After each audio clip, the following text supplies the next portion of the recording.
Salut, c'est le Doc, bienvenue pour ce premier épisode d'une nouvelle série de vidéos. Il s'agit des Cinédocs qui, comme son nom l'indique, va être des critiques de films. Enfin, ça va plutôt être mon ressenti quand j'ai été voir justement un film. Et pour ce premier épisode, je ne pouvais pas faire autrement que de commencer par le film qu'on attendait tous. Il s'agit de Star Wars numéro 7.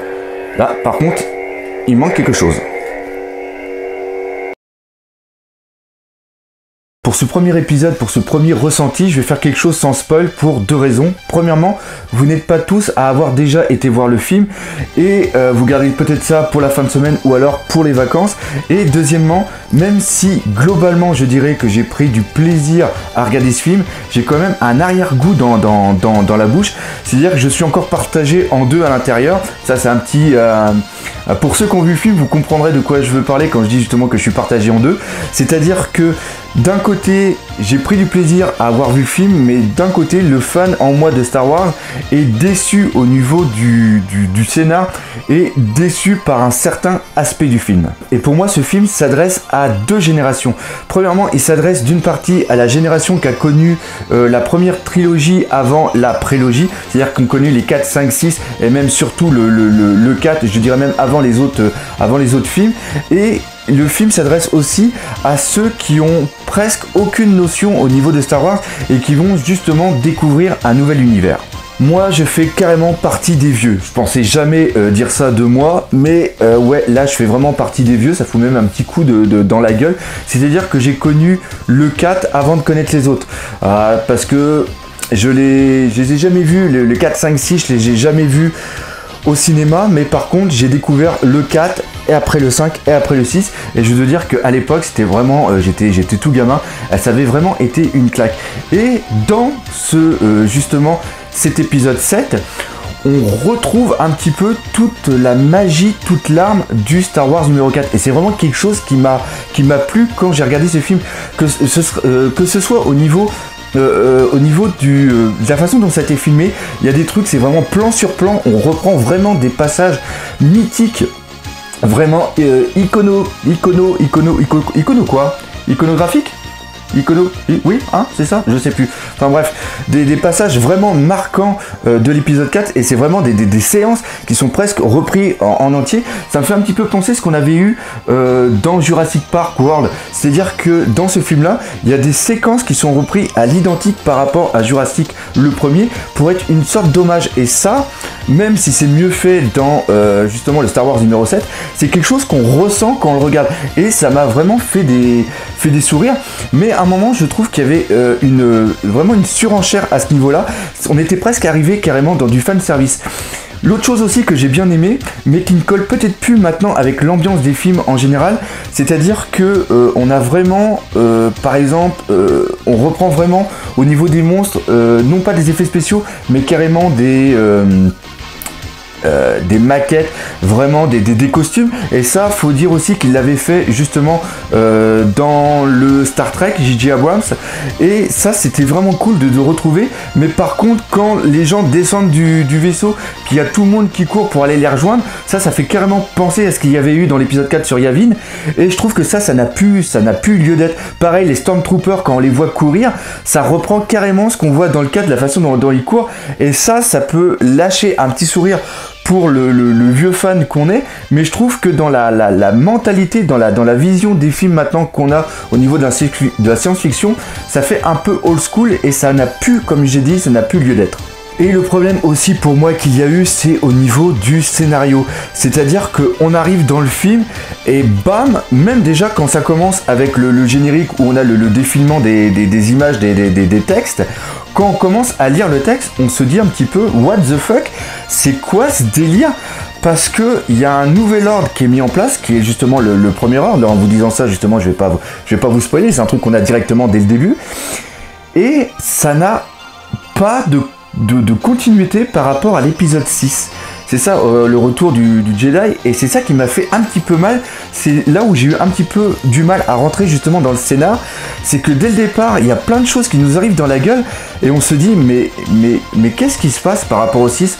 On sait que la rébellion a fait tomber l'Empire, que c'est la rébellion après, normalement, qui met en place un petit peu la politique. Et là, au niveau du film, c'est un truc qu'on n'arrive pas à retrouver, c'est un truc qu'on n'arrive pas à se replonger dedans. On ne trouve pas les figures iconographiques vraiment. Bah tiens, là j'ai réussi à le dire. On n'arrive pas à trouver, c'est vraiment ces emblèmes de la rébellion. J'aurais bien aimé qu'il y ait un début, un petit truc où on nous présente un petit peu la politique, quoi que ce soit, pour dire oui, c'est passé ça dans le 6 et maintenant il arrive ça. Et ça, on ne l'a pas. On se retrouve vraiment dans une... Putain, on est vraiment dans Star Wars, mais est-ce qu'on est réellement dans Star Wars? Et c'est ça qui m'a fait justement un tout petit peu bizarre. Et ça, c'est quelque chose qui se prolonge tout au long du film, où on arrive sur la fin et on se dit ouais, putain, c'est sympa, mais... qu'est-ce qui se passe par rapport au 6? Et c'est vraiment cette... on est un peu perdu, c'est ça qui m'a fait quand même assez chier dans ce film. Et justement, on arrive à retrouver un petit peu des personnages, on va pas, vous êtes au courant, il va y avoir Leia, il va y avoir Han Solo, on les voit un petit peu vieillis, et ça en un sens c'est vraiment cool parce que on arrive à s'attacher, là on voit quand même une petite continuité, on voit qu'il y a un certain temps, voilà c'est ça qui se passe. C'est-à-dire que entrevoir Han Solo et Leia tels qu'on les voyait, et même Luke tel qu'on les voyait dans l'épisode 6, et maintenant tel qu'on les voit, on se dit putain, il s'est passé entre quelque chose entre temps, il y a au moins 20-25 ans qui se sont passés, et c'est quoi ce délire? On ne sait absolument rien, il y a tout qui nous est balancé, et on est totalement dans le vide. Cet épisode 7 est peut-être justement une... Non, c'est l'inverse justement de l'épisode 1 dans le premier Star Wars, la menace fantôme, où là on nous pose justement des bases et ça nous fait rentrer. C'est justement un problème qu'on avait eu avec l'épisode 1, c'est-à-dire que l'épisode 1, on a beaucoup craché dessus parce que ce n'était seulement qu'une introduction au 2 et au 3. Alors que là, J.J. Abrams a voulu faire carrément autrement, c'est-à-dire qu'il nous balance l'univers qui arrive d'un seul coup et... on ne sait pas du tout. Là, c'est vraiment quelque chose que je vais vous dire, c'est qu'on a une sensation de perdu que moi j'ai vraiment ressenti quand je suis sorti du cinéma.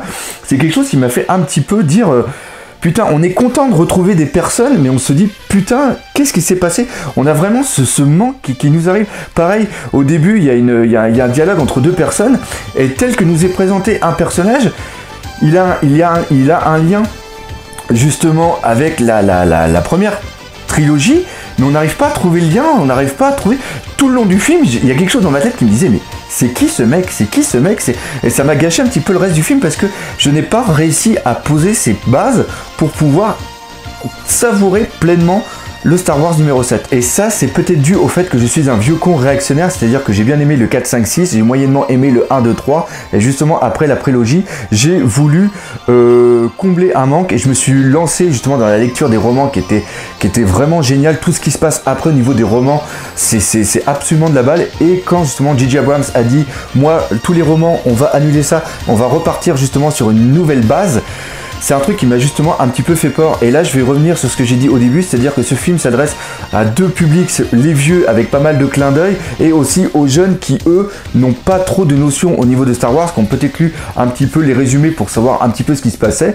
Et eux, par contre, vont parfaitement s'identifier. Eux vont vraiment kiffer à fond kiffer à fond, est-ce que ça se dit encore ça je suis vraiment un vieux d'utiliser des vieux termes comme ça. Bref, les jeunes vont vraiment adorer ce film car ils vont vraiment pouvoir s'identifier aux différents personnages, que ce soit Finn, que ce soit Rey, que ce soit même le général Hux ou alors Kylo Ren. C'est vraiment leur génération qui est visée et ça peut-être pour eux c'est cool. Moi personnellement j'ai trouvé que certains avaient du charisme et d'autres c'était flagrant comment ils avaient un manque de charisme, c'était absolument dingue. Ça je vais pouvoir en parler quand je vais faire la vidéo au niveau des spoilers parce que pour des personnes qui ont lu les romans, qui ont un petit peu des notions de la force, il y a des aberrations pour moi qui sont totales. J'ai une autre vision de Star Wars que celle qui a été présentée dans ce film. Et c'est ça qui est vraiment dommage. Mais par contre, pour ceux qui ont à peu près 20-23 ans, eux, ils vont vraiment adorer ce film car parce que encore une fois, il y a plein de choses qui se passent, il est vachement dynamique, on n'a pas le temps de trop se reposer, il se passe plein de choses à droite, à gauche, c'est super bien fait et en plus il y a un humour qui est présent dedans qui m'a vraiment fait rire. Il y a des passages où on a un putain de sourire, pareil il y a des passages où il se passe des trucs et t'as le clin d'œil en faisant la relation avec certaines choses. Pareil là je peux pas le spoiler parce que je vais vous faire découvrir aussi. Et il y a ces passages là où j'étais super cool et il s'est même passé un truc qui était complètement dingue dans le cinéma, c'est-à-dire qu'à un moment il se passe un truc et j'ai lâché un putain parce que putain, c'est quand même un truc. Et le mec à côté de moi, au même moment, a lâché un autre putain. Et on s'est regardé tous les deux, on a eu le sourire. Et il y a eu des bons moments, je vais vous avouer qu'il y a eu des bons moments. Mais à côté de ça, il y a des trucs qui se passent qui viennent carrément tout plomber. C'est comme ça vraiment que j'ai ressenti. Enfin bref, si vous voulez... Il vaut son prix, il vaut son billet, je vais pas vous dire le contraire, il est vraiment cool, mais il y a des choses à l'arrière qui vont pas. Moi personnellement, j'attendais ce film pour relancer, pour raviver la petite étincelle Star Wars qui était en moi. Ceux qui me connaissent par rapport aux différents forums qui étaient Star Wars Galaxy ou encore Mint Inbox ou encore Fana Collect, ils savaient qu'à une époque j'avais eu une putain de collection Star Wars. D'ailleurs... Le petit sabre laser qui est là est justement un des restants de ma collection. Je m'étais fait une collection de vaisseaux, je m'étais fait une collection de sabres laser. Quand je me lance dans une collection, je fais jamais les choses à moitié. Vous le voyez par exemple avec ma collection One Piece et aussi ma collection d'artbook. Et justement, il y a eu un moment, cette fibre Star Wars est partie au fond de moi, je l'avoue. La grosse flamme qui avait une époque, le gros feu Star Wars qui était à l'intérieur de moi, au fur et à mesure du temps, a commencé à s'éteindre. Il reste un tout petit feu, une toute petite étincelle à l'intérieur. Et je comptais énormément sur ce film pour me redonner l'envie de me plonger corps et âme dans Star Wars. Et malheureusement, ce n'est pas le cas. Je sais pas vous ce qu'il en est, vous ce que vous en avez ressenti. N'hésitez pas justement à laisser des commentaires. Ne spoilez pas s'il vous plaît, par contre c'est très important. Ou si vous voulez spoiler, marquez un truc spoil, appuyez sur la barre d'espace comme un gros malade pendant au moins 1 minute, le temps de laisser le truc défiler et marquer les choses en dessous. Mais voilà, je sais pas si vous le ressentez dans cette vidéo, mais il y a quelque chose qui m'a vraiment déçu. C'est-à-dire que, encore une fois, je suis partagé en deux. J'ai adoré, j'ai pris mon pied par rapport à certaines références, certains trucs qui se sont passés, mais d'un autre côté, putain, qu'est-ce que j'ai été déçu en sortant de ce film. Et en plus, on s'est fait troller, mais comme un malade. C'est un truc, je vous en parlerai dans la vidéo spoiler, justement, c'était un truc de dingue. Donc voilà un petit peu mon ressenti. J'espère que vous aurez bien apprécié. Comme d'habitude, si vous avez bien aimé, n'hésitez pas à partager, liker, parlez-en autour de vous. Laissez des commentaires, laissez des pouces verts. Et nous, comme d'habitude, on se dit à bientôt pour de nouveaux ressentis au sujet des femmes et au sujet des femmes. Là, très beau. Le lapsus est magnifique. Je le garde celui-là.